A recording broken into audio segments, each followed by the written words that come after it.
My name is Aiden, and the thing I decided to talk about that showed up in my everyday life was a movie.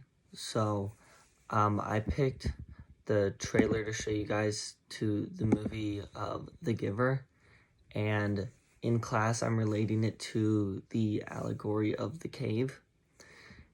The reason why I think that this movie, The Giver, has to do with the allegory of the cave is because the plot line of this movie is that you have these people who are kind of living like false lives, or they're like told wrong things, forced to believe things by this like government.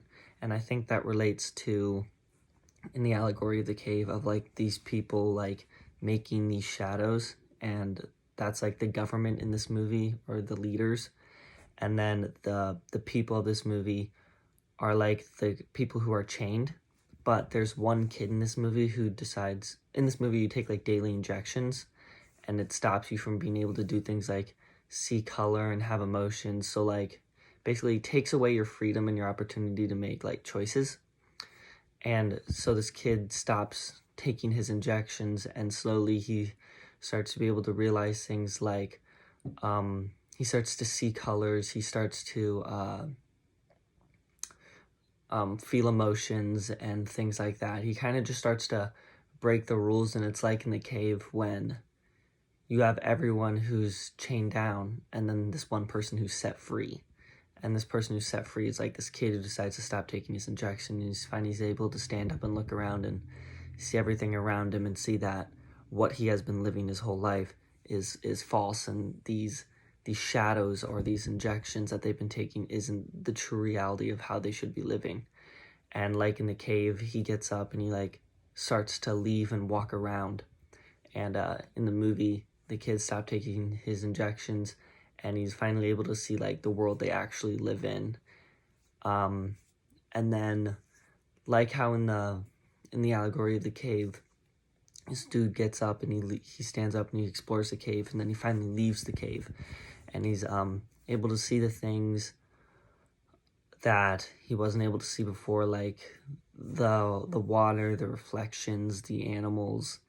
And this kid is able to do that when he stops taking his injections. He starts to explore things and question things more, and realize that what he's been living is not true. And and like in the allegory of the cave, when we talked in class, is should you go back? Like, should the person who left the cave be able to go back and try and free the other people? And this movie is a good example of that, because we talked about in class how some people, we watched that video about how some people might like choose to turn on him and maybe kill him if they were set free. And in this movie, he tries to go back and, after he starts realizing what things are like, he goes back and he tries to show his friends that like you should stop taking your injections.